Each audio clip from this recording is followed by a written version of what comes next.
Hello दोस्तों, मैं अभिषेक रॉय आपका फिर से स्वागत करता हूं। हमारा चल रहा है वो मगध साम्राज्य, और मगध साम्राज्य में जो महत्वपूर्ण राज्य वंश है हम उसके बारे में बहुत सारा चीज़ें पढ़ चुके हैं। जैसे हम पढ़े हर्यक वंश, उसके बाद पढ़े शिशुनाग वंश, और उसके बाद पढ़े नंद वंश, है ना। अगर हम हर्यक वंश की बात करें तो हर्यक वंश में हम पढ़े बिंबिसार के बारे में, जिन्होंने 3 शादियाँ किया, अंग को अपने कब्जे में लिया, है ना। फिर उसका बेटा अजातशत्रु आया। अजातशत्रु ने वो कौशल को हड़पा, काशी को हड़पा, मल को हड़पा, है ना। लिच्छवी को हड़पा, इस चीज़ें में, है ना। उसके बाद उसका सबसे लास्ट जो राजा था वो था नागदशक, है ना, हर्यक वंश का। और फिर हम नागदशक को शिशुनाग ने मार देता है ना, और शिशुनाग वंश की स्थापना हो जाती है ना। वो चीज़ें हैं। और शिशुनाग के बाद उसका बेटा कालाशोक आता है, और कालाशोक सेकेंड बौद्ध संगति भी कराता है वैशाली में, है ना। वहाँ पे फर्स्ट कौन कराता है? अजातशत्रु। कहाँ? राजगीर में बौद्ध संगति। उसके बाद कालाशोक के बाद उसका जो है नंदीवर्धन, उसका जो है ना अंतिम शासक होता है, और कालाशोक को जो महापद्मनंद है उन्होंने मार देता है ना। महापद्मनंद एक उपाधि धारण करता है, इसको हम बोलते हैं एकराट की उपाधि। और उसके बाद हम पढ़े हैं कि उन्होंने कहाँ पे? कलिंग पे, उड़ीसा पे हमला किया, और उड़ीसा को जीता भी है। और उड़ीसा से जीतने के बाद उन्होंने जो जिनसेन की मूर्तियाँ हैं वो लेके आए। इसका मतलब ये आप बिल्कुल नहीं समझिएगा कि सिर्फ जिनसेन की मूर्ति के लिए ही हमला किया है, नहीं। मैंने बहुत सारा चीज़ों को लेने के बाद, वहाँ से लूटने के बाद एक मूर्ति को भी ले आया, क्योंकि इसलिए माना जाता है क्योंकि जो खारवेल है उड़ीसा का जो राजा है, उन्होंने जो जैन धर्म को ही मानता था, और इसलिए हो सकता है कि उसको दिखाने के लिए, चिढ़ाने के लिए वो चीज़ें वहाँ से ले आया हो। तो ये जो सारी बातें हम कर चुके थे। उसके बाद हम पढ़ते हैं कि उसी समय जो है महापद्मनंद के बाद एक चीज़ जो आता है वो है घनानंद।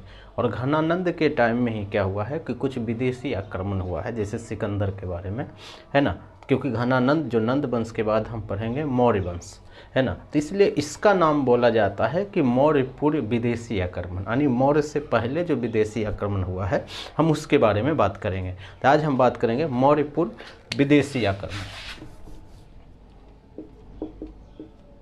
मौर्य पूर्व विदेशी आक्रमण, यानी मौर्य से पहले जो विदेशी आक्रमण है हम उसके बारे में बात करेंगे, है ना।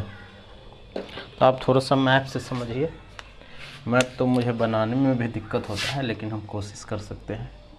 थोड़ा ख़राब बनेगा तो मैनेज कीजिएगा, है ना, कि मैप में हम उतना अच्छे नहीं हैं, इस हिसाब से आप समझिए, है ना।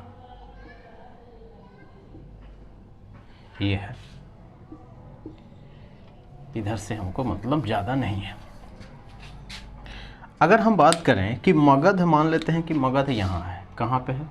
पटना में। और मगध उसी समय क्या है कि अपना साम्राज्य जो है वो पूरे भारत में फैला रहा था। ये बात जैसा कि हम ऊपर में पढ़े हैं 2-3 वंश के बारे में। तो अगर इस टाइप से वो चारों तरफ फैला रहा था, है ना, आप देख रहे हैं कि अपना साम्राज्य को वो विस्तार करने की लगातार कोशिश किया। उसी टाइप से ईरान में भी एक शासक है, ईरान में भी एक शासक है, यहाँ मान लेते हैं ईरान है। इन्होंने भी अपना साम्राज्य को विस्तार करने की कोशिश करने लगा। आप समझ रहे हैं? यानी अगर हम बात करें कि विदेशी पूर्व जो आक्रमण है उसमें 2 लोगों के बारे में हम पढ़ेंगे। एक तो पहला हम पढ़ते हैं ईरानी आक्रमण, ईरानी आक्रमण, और दूसरा है यूनानी आक्रमण। यूनान कहाँ है? यूनान का मतलब होता है मकदूनिया, या मकदूनिया का आक्रमण, या आप बोल सकते हैं यूरोप का आक्रमण, या अगर कोई देश का नाम बोलेगा तो ग्रीक का आक्रमण, है ना। और इसी के यहाँ था, वो था सिकंदर।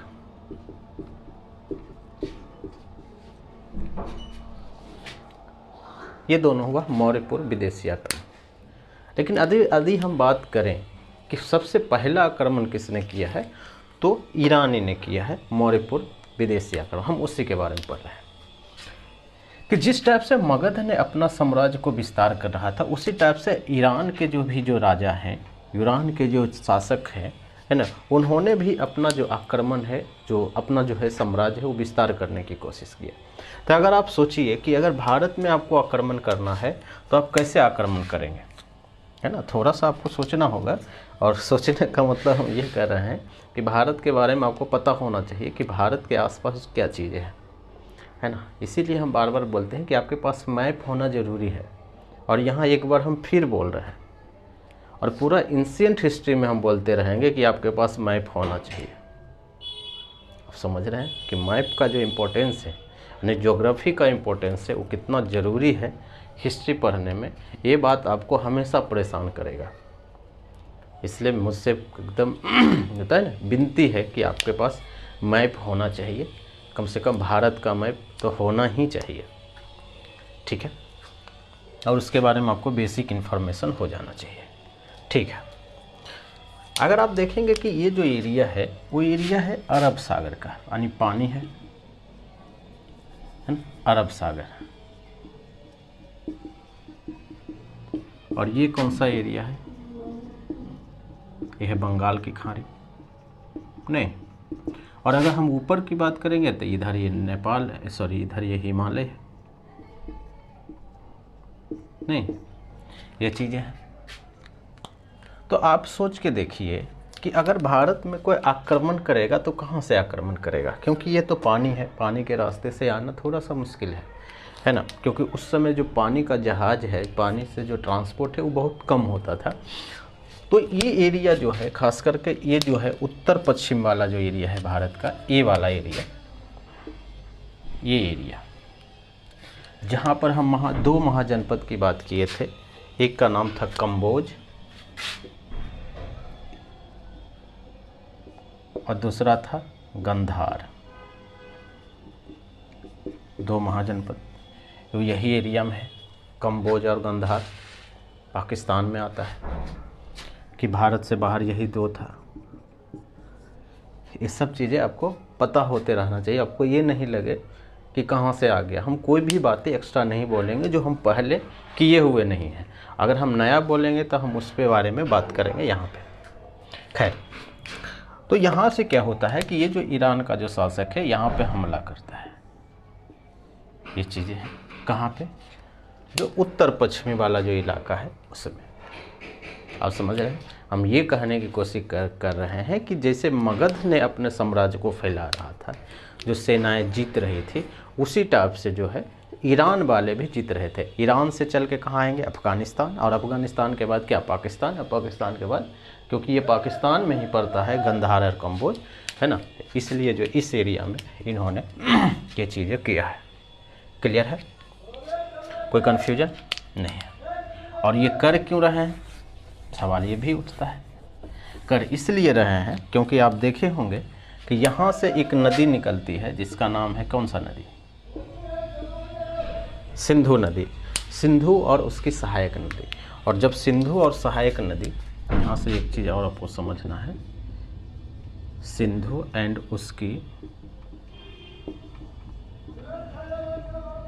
उसकी सहायक नदी, और ये इसकी सहायक नदी कौन कौन है ना, पूरा ज्योग्राफी ही है। जैसे चेनाब है, झेलम है ना, राबी है, ब्यास है और सतलज है।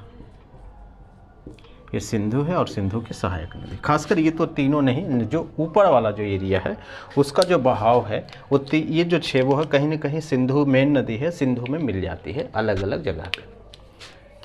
जो ये एरिया है जो सिंधु से मिलती है और सिंधु के जो सहायक नदियों से मिलती है, जो पाकिस्तान में पड़ता है, जो उसको बोलते हैं दोआब क्षेत्र, यानी सिंधु का जो है दोआब क्षेत्र। दोआब क्षेत्र का क्या मतलब होता है कि मान लेते हैं कि यहाँ से कोई नदी बही और कोई नदी यहाँ आके मिल गई, है ना। जैसे हम पढ़े थे कि गंगा चलती है और कहाँ मिल जाती है, इलाहाबाद में, यानी ये जो एरिया है वो है इलाहाबाद। तो यहाँ से क्या होता है, एक ही नदी निकलती है जो मेन नदी होती है, वो है गंगा नदी। अब ये जो एरिया, ये जो गैप पड़ गया है ना, ये जो है यानी दो नदी के जो बीच वाला एरिया होता है इसी को हम बोलते हैं दोआब। और ये जो दोआब क्षेत्र होता है ये बहुत उपजाऊ होता है, और जब यहाँ पे फसल ज़्यादा होगा तो राजा को क्या होगा, टैक्स भी ज़्यादा मिलेगा, है ना। तो इसलिए क्या होता है कि इस एरिया में ये जो ईरान के लोग हैं इनको पता चला, तो इन्होंने क्या किया कि अपना जो क्षेत्र विस्तार करने के लिए इन जो जगहों पर वो हमला करने की कोशिश किया, और किया भी, है ना। अब किया तो हुआ क्या, इसके बारे में हमें जानना है। इतना बात आपको पता हो गया होगा।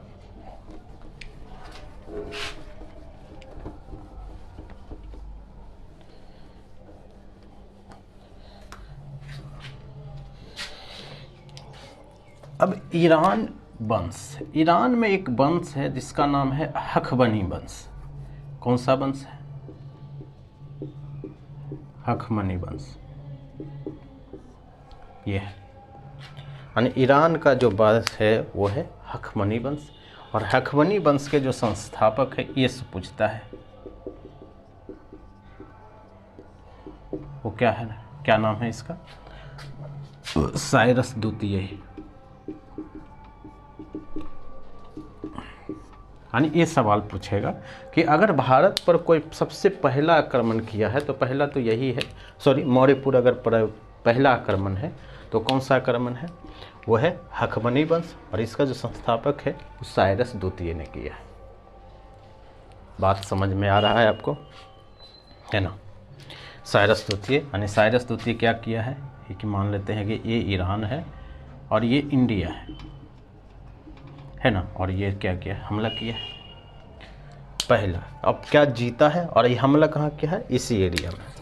कौन सा एरिया, जो उत्तर पश्चिमी वाला एरिया है, इस एरिया में, है ना।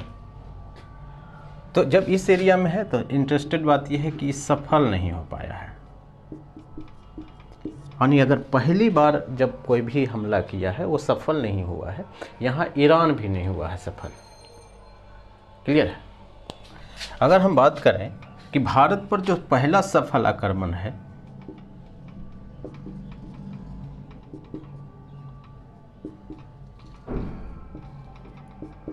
वो किया है डेरियस फर्स्ट, या इसका नाम है दारा फर्स्ट, इन्होंने किया है। और कब, 56 BC में, है ना। ये चीज़ें आपको समझ में आए, है ना। 56 ही BC या 516 BC, पता नहीं एग्जैक्टली, आप डेट देख लीजिएगा, ध्यान नहीं है ये क्या है। खैर, ये क्या हुआ है कि प्रथम जो आक्रमण, जनरली पूछने का ये जो संभावना है बहुत कम है कि डेरियस फर्स्ट जो है वो पहला बार जो है सफल आक्रमण किया है। पहला आक्रमण तो किया है साइरस टू। अगर पूछेगा पहला आक्रमण कब हुआ है, सॉरी पहला आक्रमण कौन किया है, तो आपको बताना है कि साइरस द्वितीय। और कौन सा वंश है, हखमनी वंश। और ये कहाँ का हखमनी वंश है, वो ईरान का। और इन्होंने क्या किया है, उसके बाद ये सफल नहीं हो पाया। और ये जो दूसरा जो सफल आक्रमण है ना, सॉरी यानी दूसरा बार जो आक्रमण किया, ये सफल आक्रमण है डेरियस फर्स्ट और दारा फर्स्ट के द्वारा ये जीता है। और किस क्षेत्र को जीता है, तो ये जीता है गंधार को। आपको पता है गंधार को जीता है। और जब गंधार को जीता तो ये अपना 20वां प्रांत बनाया। आप समझ रहे हैं कि उससे पहले 19 प्रांत उसका होगा।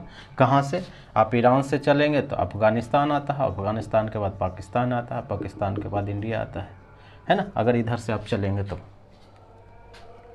क्लियर। तो 20वां प्रांत बनाया। और ऐसा माना जाता है कि यहाँ से इसको बहुत सारा टैक्स मिलता था, यानी बहुत सारा राजस्व प्राप्त होता था, है ना। तो ये जो राजस्व मिलता था इसको बोलता था कि 360 टेनेंसी, टेलेंट का मतलब होता है स्वर्ण मुद्राएं। यानी बेसिकली आपको ये पता होना चाहिए 360, इस सवाल भी पूछता है 360 टेनेंट क्या होता है। टेनेंट होता है कि ईरानी मुद्राएं का नाम है टेनेंट, है ना। 360 टेनेंट मुद्राएं जो है इनको प्राप्त होता था टैक्स के रूप में, राजस्व के रूप में। तो इसका तो मेन है कि इसमें इतना ही सवाल आता है। आपको फिगर से बात को समझते रहना चाहिए। अब जब ईरान का आक्रमण हुआ तो इससे कुछ प्रभाव पड़ा होगा, क्योंकि कुछ दिन ये शासन भी किया है। उसके बाद इसका प्रभाव क्या पड़ा भारतीय समाज पे, है ना। हम इसके बारे में थोड़ा सा बात कर लेते हैं। ऐसा क्या हो गया,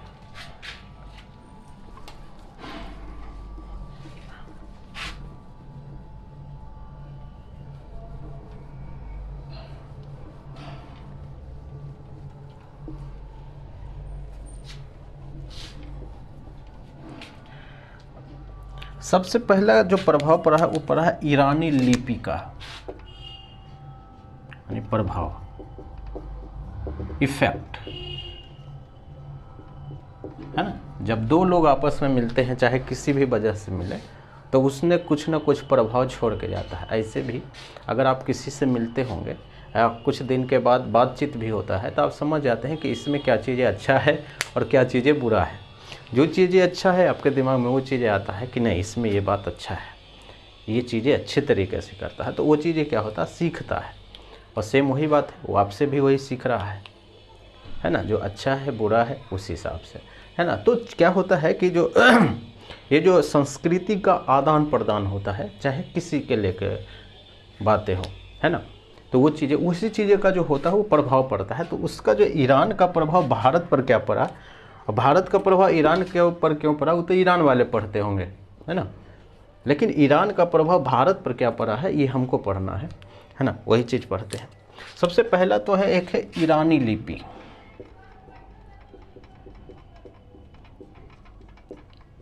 ईरानी लिपि, और ईरानी लिपि का नाम था, वो है अरमाइक लिपि। अरमाइक लिपि, और अरमाइक लिपि को जो है वो ईरान में बोला जाता था कातीब। तो जनरली कातीब आपको ध्यान नहीं रखना है, अरमाइक ध्यान रखना है। और ऑब्वियसली बात है, कौन सा एरिया में हुआ होगा, यही वाला गंधार वाला एरिया में, है ना, सबसे ज़्यादा। अब सवाल इसमें ये उठता है, सबसे पहला चीज़ तो यही है कि लिपि क्या चीज़ है। लिपि, अभी कौन सा लिपि चलता है, आप सुने होंगे ना, फॉर्म भरते होंगे तो एक आता है कि आप अपना लिपि बताएं, तो उसमें लिखा रहता है, वो होता है देवनागरी लिपि। हिंदी में देवनागरी, ये होता है हिंदी में, और इंग्लिश में क्या होता है, ये होता है रोमन लिपि। और सवाल तो यही होता है कि ये लिपि क्या चीज़ है ना। लिपि का मतलब ये होता है कि मान लेते हैं कि क है, मान लीजिए ये ख है, ये ग है, ये घ है। अगर मान लेते हैं कि इस टाइप का जो फिगर है उसको हम क बोलते हैं, इस टाइप का फिगर है ना, इसको इस टाइप से करना है, ऐसे करना है, इसको हम क्या बोल देंगे, ख बोल देंगे, है ना। फिर ग और घ, फिर इसको र बोल देंगे। अब आप सोच के देखिए कि चाइना में या उर्दू में कैसे क लिखा जाता होगा, हमको तो नहीं पता है। मान लीजिए ऐसे किया जाता होगा या ऐसे किया जाता होगा, और समझ रहे हैं। तो अगर ये हिंदी का लिपि है, मतलब वो जो फिगर है जिससे हम निरूपित करते हैं, वो जो फिगर है उसको हम चिन्हित करते हैं और एक मान्यता प्राप्त है, उसी को हम लिपि बोलते हैं, है ना। तो फर्स्ट स्टेप जो होता है वो लिपि होता है। जैसे अगर कोई पूछ देगा कि चाइनीज़ में कैसे क लिखा जाएगा, तो चाइनीज़ में क कैसो भी लिख सकता है ना, इस टाइप से जो भी है, हो सकता है इसी में से क। तो जो पहला स्टेप होता है वो होता है लिपि। और लिपि से क्या बनता है, लिपि से बनता है शब्द। जैसे क ऐसे है, म ऐसे है, ब ऐसे है ना, इस स्टेप से न ऐसे है। तो आप सोचिए कि ये जो लिपि है, लिपि में कुछ जोड़ेंगे, यानी जब दो लिपियों को आप जोड़ते हैं तो क्या बनता है। जैसे आप देखिए, जैसे क को म को जोड़िए तो क्या बना, कम। या म को आगे कर दीजिए, मक। सिर्फ जोड़े हैं, दोनों का मतलब तो एक ही है, दो ही लिपि से बना हुआ है ना। लेकिन इसका क्या मतलब है कि कम का मतलब है कि कुछ अर्थ निकलता है, कि कम का मतलब है कि किसी को आप बुला रहे हैं कि आओ, आना। लेकिन मक का क्या मतलब है, कोई अर्थ ही नहीं निकलता है। इसका मतलब है कि ये जो कम है, ये जो शब्द है, ये मान्यता है कि सब जगह अगर किसी को बुलाना है तो द कम। कम ऐसे इंग्लिश शब्द है, ध्यान रखिएगा। कम का मतलब कमी भी हो सकता है ना, कम हो सकता है। अब कमी ही लिखिए क्योंकि हम हिंदी पढ़ रहे हैं यहाँ पे, है ना, कमी, ये चीज़ें। अब यहाँ पर आपको ये चीज़ समझना है कि वैसे शब्द जिसका कुछ न कुछ अर्थ निकलता हो, यानी दो लिपि को जोड़ेंगे तो शब्द बनेगा। वैसे शब्द जिसका कुछ अर्थ निकलता है उसी को हम मान्यता प्राप्त देते हैं, उसी को हम शब्द बोलते हैं। जैसे इसको हम नहीं, क्योंकि यही सेम ही अक्षर है, सेम ही लिपि है ना, कम और मक, तो लेकिन इसका कोई अर्थ नहीं निकलता है, तो इसलिए इसका इम्पोर्टेंस नहीं दिया जाता है। अब इसका नेक्स्ट स्टेज क्या होता है? इसका नेक्स्ट स्टेज होता है, जैसे हम बोलते हैं कि राम याम खाता है। ये क्या है? शब्द है, राम शब्द है, याम शब्द है, खाता है, ये है ना। ये अलग अलग शब्द है, आपको एक ही शायद नहीं पढ़ना है। अगर आप करेंगे तो ये राम, राम एक आदमी है, याम एक फल है, और फल क्या है? खाता का मतलब है कि खा रहा है, कोई भी खा रहा है, ये चीज़ है। लेकिन अगर आप पैरेलल में आप लिख दिए हैं, तो इसलिए अगर आप इसको इंटरचेंज कर दीजिए तो खाता राम है, खाता राम आम है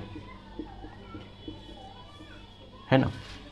अब आप सोचिए, ये अगर ये आप पढ़ते हैं तो ये क्या है? सिस्टमेटिक वे में है, जिसको हम बोलते हैं ना व्याकरण, व्याकरण ग्रामर को फॉलो किया हुआ है। राम आम खाता है, तो इसको हम बोलते हैं ग्रामर, ग्रामर है, यानी व्याकरण को फॉलो किया है। और ये जो है राम याम खाता राम याम है, इसका मतलब है कि इसका कोई अर्थ नहीं निकल रहा है।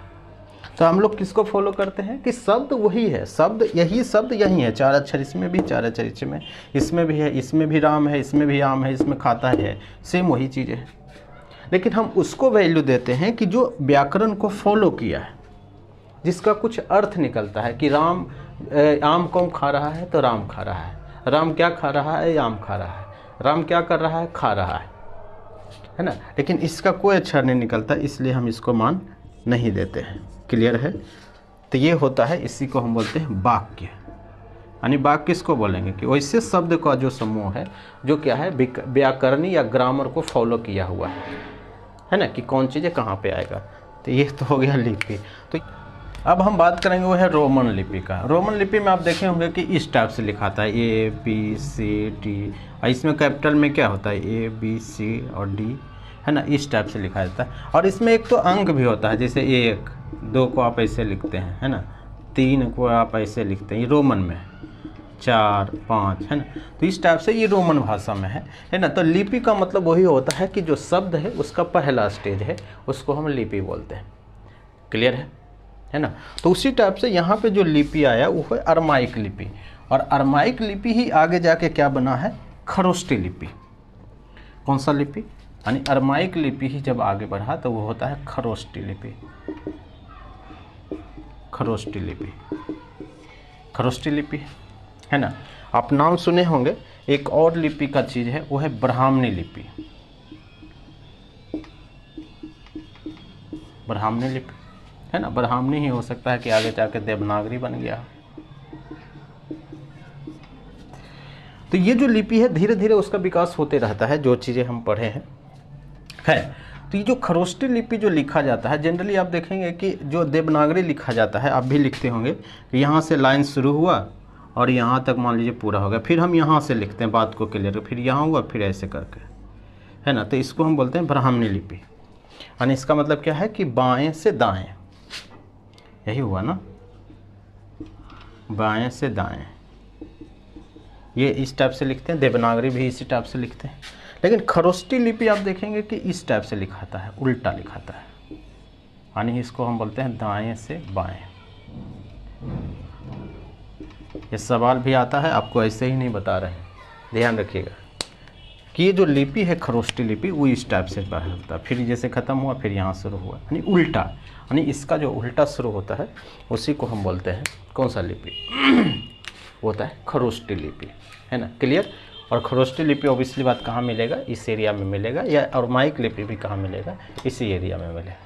क्लियर है? क्योंकि अगर ये भारतीय प्रभाव ज़्यादा है खरोष्टी लिपि का, तो हम देखेंगे कि ये जो है अरमाइक लिपि पहले मिलता है, फिर इधर आएंगे तो खरोष्टी लिपि मिलता है। और ये जो पूरे भारत में उस समय कौन सा लिपि था? वो था ब्राह्मणी लिपि, है ना। तो आगे हम पढ़ेंगे, जब अशोक का जब हम पढ़ेंगे तो उसके बाद बात हम करेंगे।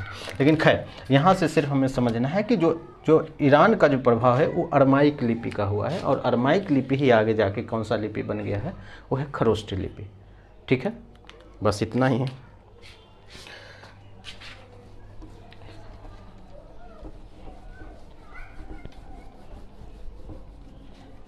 अगर पूछेगा कला का क्या विकास है, तो कला का विकास हम जैसे जैसे जो है मगध हम पढ़ते जाएंगे, है ना, जैसे जैसे चीज़ें पढ़ते जाएंगे और तो हम पढ़ते जाएंगे कि जो ईरान का जो है वो प्रभाव कैसे पड़ा हमारे देश पे, भारत पे, है ना। अब हम सेकेंड में पढ़ते हैं वो है ये यूनानी आक्रमण।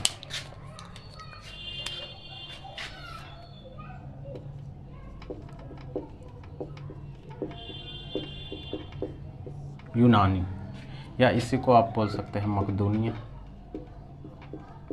या इसी को आप बोल सकते हैं यूरोप।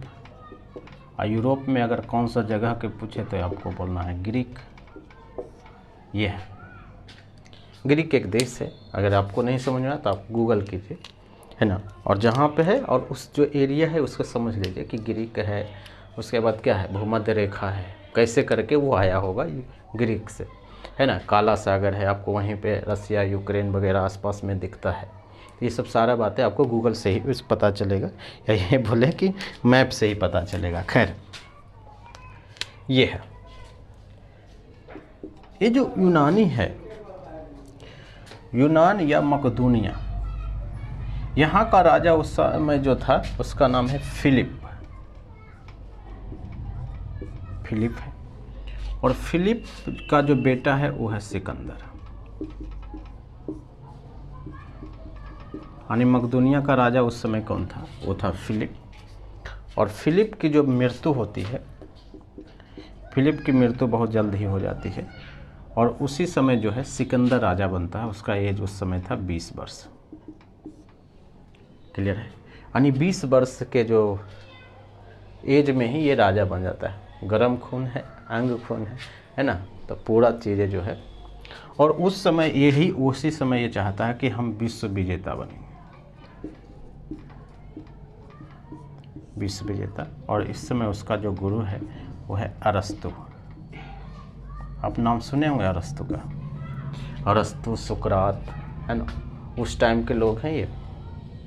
तो अपना जो गुरु है, ये अपने गुरु किसको मानते थे, अरस्तु को। अरस्तु ऑब्वियसली बात है कि यूरोप का ही था। और इसका जो जिसके बारे में ये पता चलता है, जिसको आप बोलते हैं ना हिस्ट्री के जनक, इतिहास के पिता, क्या नाम है, हेरोडोटस ना, हेरोडोटस इसी को बोलते हैं। और ये यहीं का है, यूरोप का ही है ना। तो जो हेरोडोटस का जो बुक है जो लिखा है, वो सिकंदर के बारे में हेरोडोटस भी कुछ बातें लिखा है ना। इसलिए आपको यहीं पे पढ़ लेना है कि हेरोडोटस क्या चीज़ है, ठीक है। तो इन्होंने क्या सोचा है कि जो ये जो सिकंदर है, जो अंग है, और ये क्या किया है कि इसी के अरस्तु से आज्ञा लेकर किसके बारे में सोचा, विश्व विजेता। विश्व विजेता का मतलब है कि हम पूरा दुनिया को जीतेंगे, इसके बारे में सोचा। यानी फर्स्ट बार कोई सोचा है तो सिकंदर ही सोचा है। क्लियर है, महान सिकंदर। अब आते हैं सिकंदर के मेन बात पर।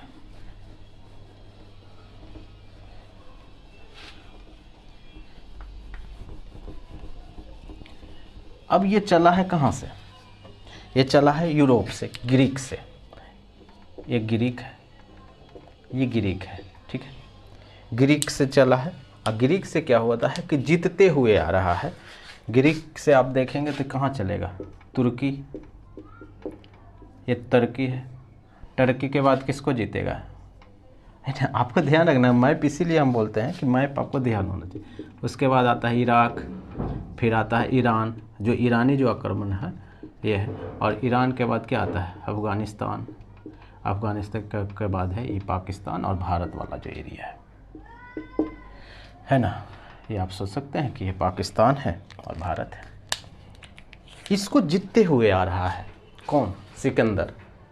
और कॉन्फिडेंस ऑब्वियसली बढ़ता है। जीतते हुए का मतलब है कि ये अकेले नहीं आ रहा है, इसके साथ बहुत सारा सेना भी है ना। क्योंकि ये सोच के ही आया है कि पूरे दुनिया को जीतते हुए हम निकलेंगे। तो इसका जो आक्रमण है ऐसे जीतते हुए क्या हुआ, भारत की तरफ बढ़ा। क्लियर है। भारत में जब ये बढ़ा तो ये हमला भी क्या, यही गंधार वाला क्षेत्र में, है ना। इसको बोलते हैं 326 BC में आता है।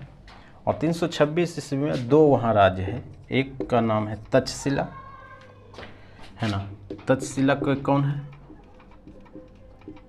तक्षशिला किसका है? नया नहीं लगना चाहिए, गंधार की राजधानी थी तक्षशिला, है ना। तो ये गंधार, वही गंधार जहाँ पर ईरान का शासन था ऊपर में जब हम इससे पहले। और तीसरा है वो है पंजाब। 2 क्षेत्र पर इन्होंने हमला किया है। पहला जो क्षेत्र ये जो हमला किया है वो किया है तक्षशिला पे, यानी गंधार पे, जो ईरानियों के कंट्रोल में था। तो ईरानियों के जब कंट्रोल में था तो हमला किया। और उस समय जो ईरान का जो गंधार इसका राजा था एम्भी था।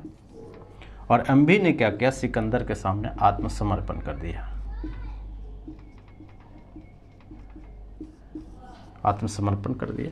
और अब इसलिए बात है कि जो गंधार है वो किसका हो गया? सिकंदर का हो गया।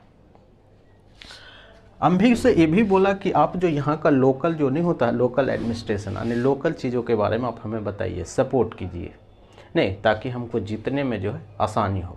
जब आप कहीं जाते हैं तो आप चाहते हैं कि उसके जो आसपास जो चीज़ें हैं, जो इन्वायरमेंट है, उसके बारे में हमें पता चले, है ना, ताकि आपको कोई भी चीज़ें करना जो है आसान होता है।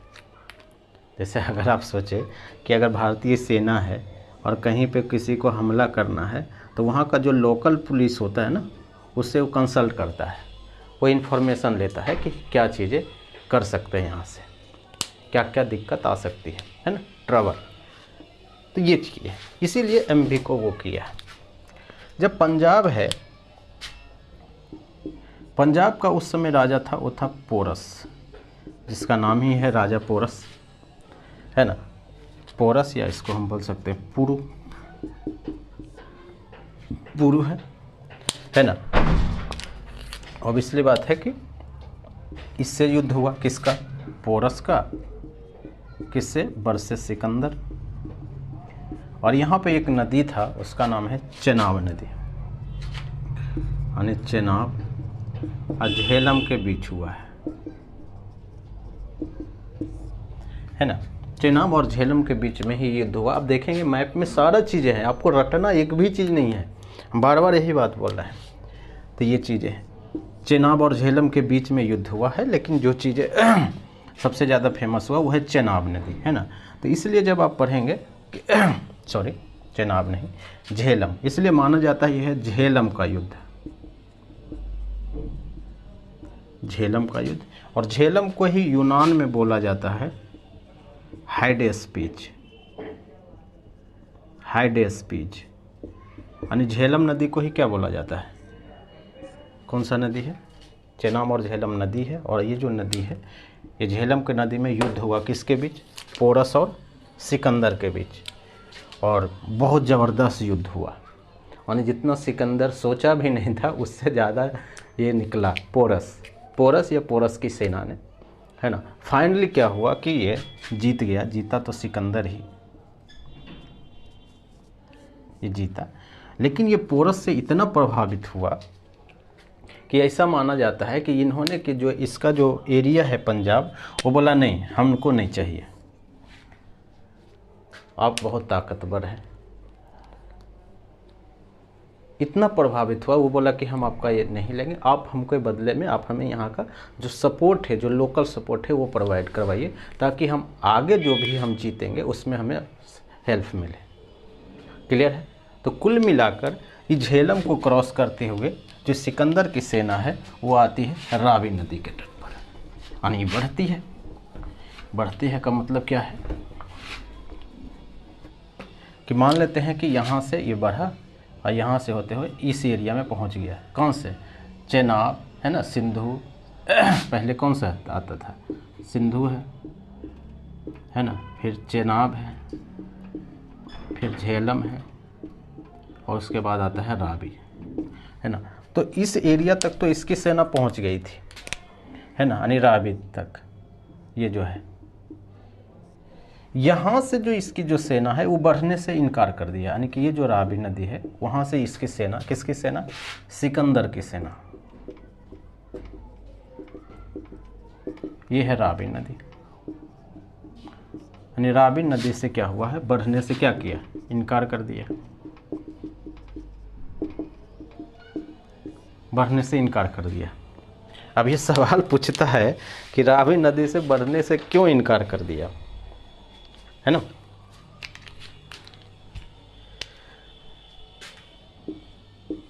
ये सवाल है।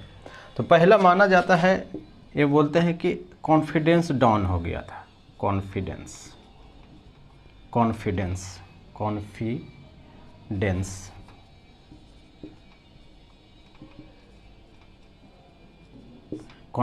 डाउन, यानी कॉन्फिडेंस गिर गया था किसकी सेना का?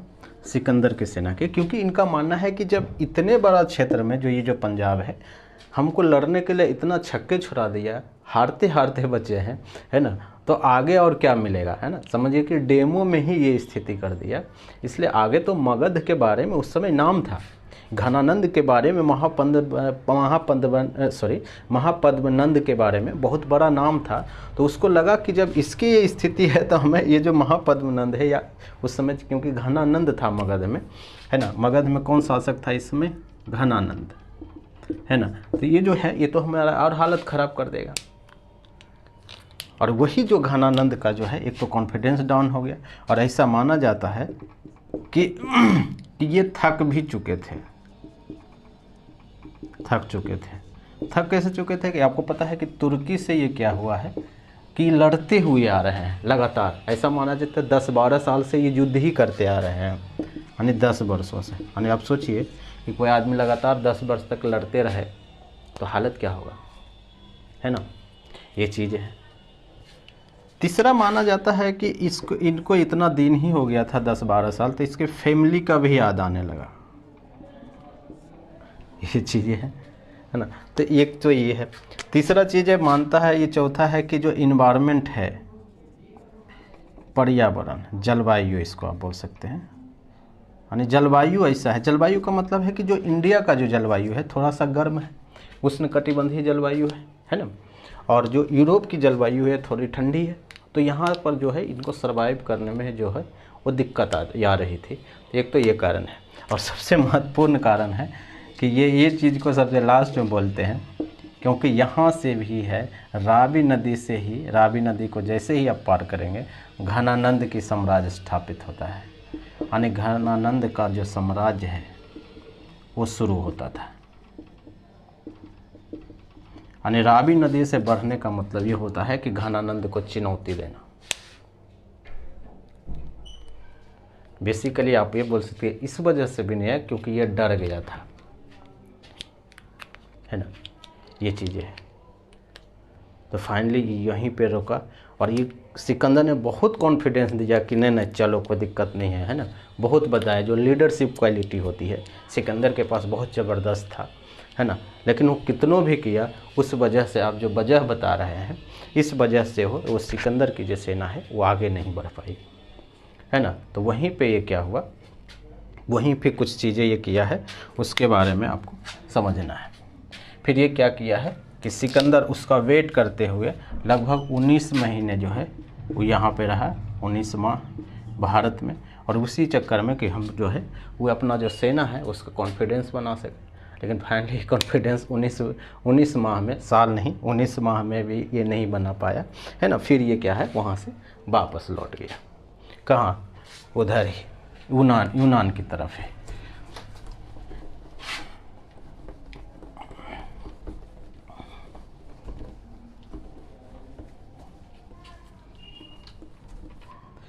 जब ये 19 माह रहा है सिकंदर, तो सिकंदर 19 माह में 3 शहर को स्थापित किया। एक का नाम था निकैया,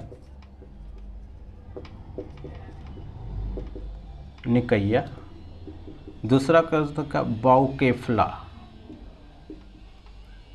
बाउकेफला, इसका घोड़े का नाम था। और ये जो पोरस से जब झगड़ा हुआ था उसी में क्या हुआ, बाउकेफला है जो घोड़ा है इसकी मृत्यु हो गई थी, है ना, इसलिए। और तीसरा है उसका नाम है सिकंदरिया, यानी ये जो 3 शहर जो है ये स्थापित किया था। यानी निकैया का मतलब होता है विजेता।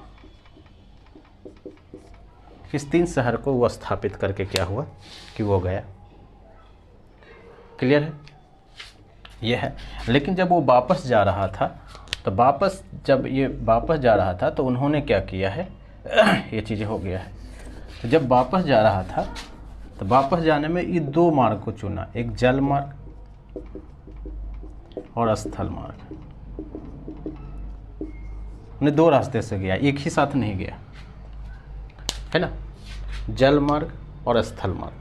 अब इसका मतलब ये होता है सिकंदर नया रास्ता तलाशने की कोशिश कर रहा था कि सिर्फ हम अगर कभी भविष्य में हम हमला करें, क्योंकि ये 20 से 30 साल का ही था, आपको पता है कि 20 साल का वो था, 10 साल तक ये युद्ध करते हुए रहा था, 30 साल हुआ 30-32 साल।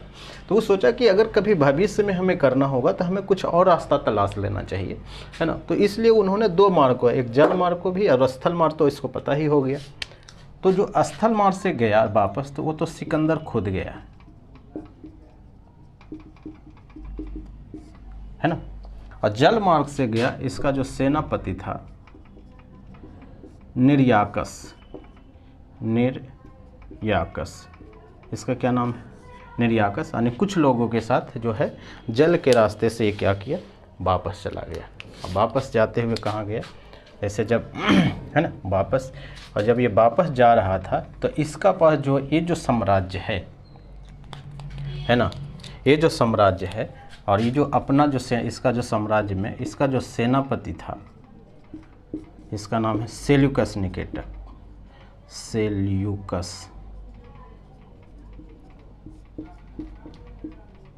सेल्यूकस निकेटर को सौंप के चला गया। यानी सेल्यूकस निकेटर को ये क्या किया, सेल्यूकस निकेटर यहीं रुक गया। यहीं का मतलब है कि इस गंधार एरिया में और इस एरिया पर वो शासन करने लगा, है ना, क्लियर। और जब ये तो यहीं रुक गया, लेकिन सिकंदर क्या होगा कि ये इंडिया है और यहाँ से ये किधर है कि ईरान जो है यूनान के तरफ ये बढ़ने लगा। और ये आपको पता है कि इसी रास्ते से ये वापस जाने लगा। लेकिन एक जगह है यहाँ पे, क्या है, बेबीलोन, इराक में एक जगह है बेबीलोन, और यहाँ पे इसकी क्या होती है, मृत्यु हो जाती है। बेबीलोन में एक जगह है, वहाँ पे इसकी मृत्यु हो जाती है, यानी ये जो यूनान है ये वापस नहीं पहुँच पाता है, क्लियर है।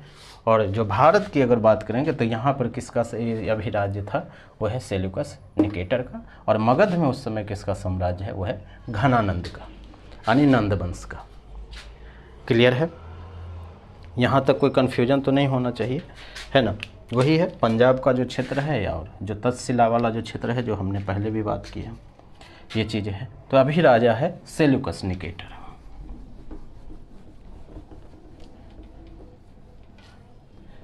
अब इसमें प्रभाव क्या पड़ा है, इफ़ेक्ट क्या हुआ है, जो हम पहले भी बात की, इफ़ेक्ट क्या पड़ा है, प्रभाव क्या पड़ा भारत पर।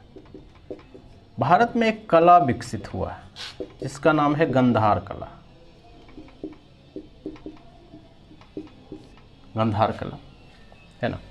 यानी इसका मतलब क्या हुआ कि यूनानी जो कला है, यूनान के में एक देवता थे जिसका नाम है अपोलो, क्योंकि गंधार कला में बुद्ध की जो प्रतिमा है वो सर्वाधिक है, बुद्ध की मूर्तियाँ, है ना। अगर पूछेगा कि गंधार कला किसके लिए फेमस है, क्योंकि बुद्ध की जो मूर्तियाँ हैं इसमें सबसे ज़्यादा बनाई गई है ना। तो यूनानी, अब बुद्ध की मूर्तियाँ में जो गंधार कला जो है इसका प्रभाव पड़ता है। अपोलो की जो मूर्ति है, अपोलो जो वहाँ का देवता है, ईरान के अपोलो है, सॉरी यूनान के, और वहाँ पे देखा जाता है कि जो देवता है बहुत हष्टपुष्ट, जैसे होता है ना 6 पैक वाले देवता, पूरा बहुत बड़ा वो जो है ना, पूरा ज़बरदस्त जो जिम टाइप का है ना, पूरा मसल बना हुआ, उस टाइप का देवता दिखाया गया है। तो इसलिए जो गंधार कला में हम यहाँ देखते हैं जो इसका प्रभाव है, बुद्ध को भी इसी टाइप से पूरा कुंडल पहने हुए, पूरा 6 पैक्स बनाए हुए बुद्ध की मूर्तियाँ दिखाया गया है, यही वो गंधार कला है ना। तो ये चीज़ें है, क्योंकि सबसे ज़्यादा मूर्तियाँ हैं वो यहीं पर है। अगर लास्ट पूछता है कि इसका जो है भारत के साम्राज्य पर सबसे ज़्यादा प्रभाव क्या पड़ा है, अगर हम इसके बारे में बात करें कि भारत का साम्राज्य पर, भारतीय राज्य पर, है ना, गलती से ही नहीं होता सर, एक बोलता है कि भारत का एकीकरण। एकीकरण का क्या मतलब है कि भारत एक और जो है, भारत जो मगध है वो और सुदृढ़ हुआ, क्योंकि उसको ये चीज़ समझ में आ गया कि अगर कोई विदेशी आक्रमण है तो यहीं से ही हमला कर सकता है ना, क्योंकि इधर पानी है, ऊपर पहाड़ है, पर्वत है, है ना। तो वो पर्वत तो पार नहीं करेगा, क्योंकि यहाँ पे हम देखते हैं कि एक पर्वत है, उसका नाम है हिंदू कुश पर्वत, है ना, हिंदू कुश पर्वत। तो हिंदू कुश पर्वत को क्या होता है, हिंदू कुश पर्वत का मतलब है कि बीच में एक दर्रा है, दर्रा का मतलब है ना पास है, शहर को काट के आप आने जाने के लिए, पर्वत को काट के जो आप आने आ जाने के लिए जो जगह बन जाता है उसको हम बोलते हैं दर्रा, है ना। तो उससे से पास हो सकता है। तो यहाँ पे क्या हुआ कि वो जो आने वाला जो राजा है जैसे चंद्रगुप्त मौर्य है, वो इस एरिया को बहुत ज़्यादा कंट्रोल करने की कोशिश किया कि इस एरिया से हमला नहीं होना चाहिए, है ना। तो इसलिए जब भी हम आगे देखते हैं चंद्रगुप्त मौर्य हो, अशोक हो, इनके टाइम में जो है वो बाहर से आक्रमण नहीं होता है। इसीलिए नहीं होता है क्योंकि वो समझ गए कि जब भी आक्रमण होगा तो यहीं से आक्रमण भारत में हो सकता है, उसके अलावा आक्रमण कहीं से हो ही नहीं सकता, क्योंकि इधर पानी है, इधर क्या है, हिमालय पर्वत है, तो हिमालय पर्वत को चढ़ाई करना मुश्किल चीज़ है ना। तो ये पूरा भारत का आक्रमण के लिए भी ज़रूरी हो गया। दूसरा है कि पता भी चल गया कि यूनान इराक भी कोई जगह है, तो व्यापार भी बढ़ा है ना, ट्रेड भी बढ़ा है ना। तो इसका भी प्रभाव जो है पड़ता है ईरानी और जब यूनानी आक्रमण हुआ इस पर।